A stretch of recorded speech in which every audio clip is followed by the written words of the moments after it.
Fonts Bizzler, new home sales through the roof in April as buyers cash in on Uncle Sam's expiring tax break.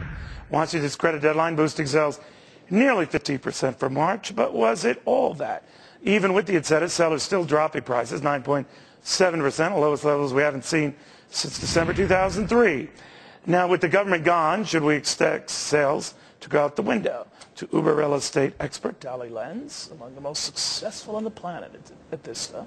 What happens now? You know, as we predicted before, I think that all it did was make people buy sooner than they would have purchased. So now we're going to have a backlog of people saying, well, gee, I already bought. When did the credit expire? April 30th. So all of this month then would be reflected in the credit period. In other words, it covered the entire credit period. Through April 30th. Okay, so the credit was a dominant theme. Yes. So what did this month, the month we're in, post the credit, is strong? It's not so strong. You know, new mortgage applications are down 3.3% this week, just for a week. Over what? Over last month. Okay. So that's an indicator that things are slowing. So not for existing homes that are refinancing, but for new home purchases, they're down already 3.3%. But the credit is like chump change when you get mortgages at 50-year lows, isn't it? Oh, there's no question. The credit is not significant. But look, Coldwell Banker is doing something to mirror the credit. Other real estate companies around the country. So everyone still needs their nicotine fix. They do, exactly. But I'm wondering, with rates as low as they are, don't people wake up and say, geez, you know, a few $1,000s in credits pales in comparison with potentially tens, hundreds of thousands of dollars in savings from lower rates. If they have a job, right? That's a big deal if they have a job. If there's still consumer confidence, right. If the euro hasn't tanked, if oil isn't in the toilet, you know, all these things also. It's about confidence. So we have to have confidence. Are banks lending or mortgage companies lending?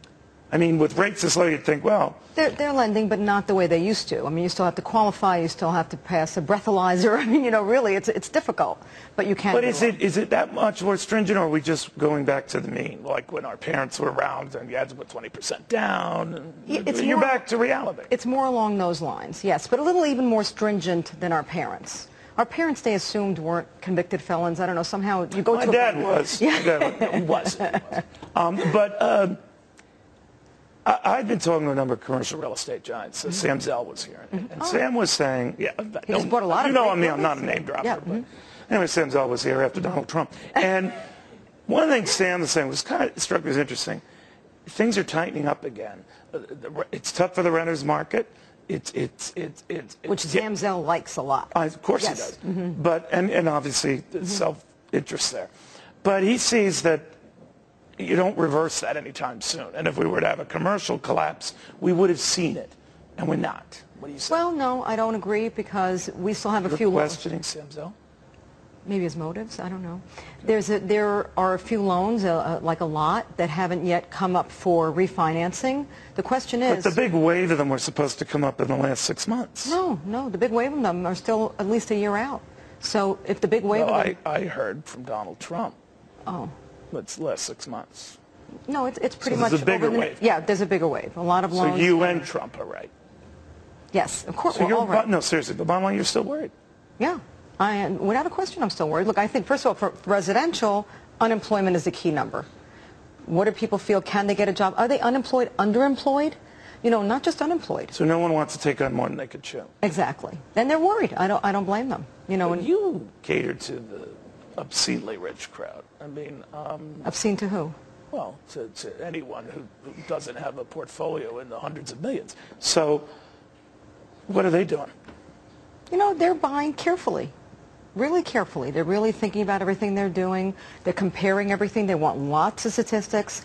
It's no longer the emotional purchase that it was 3 years ago, 5 years ago, 2 years ago, 10 years ago. But to guys like that, do they say you better throw in the microwave? Yes, they do. Really? They do. Without a question. Throw in the furniture, throw in the rug, throw in the microwave. Without a question. Look, they don't want to be stupid. They're smart guys. They want to know that you know they're smart. So without a question. Interesting. All right, Dolly Lenz, thank you very much. Good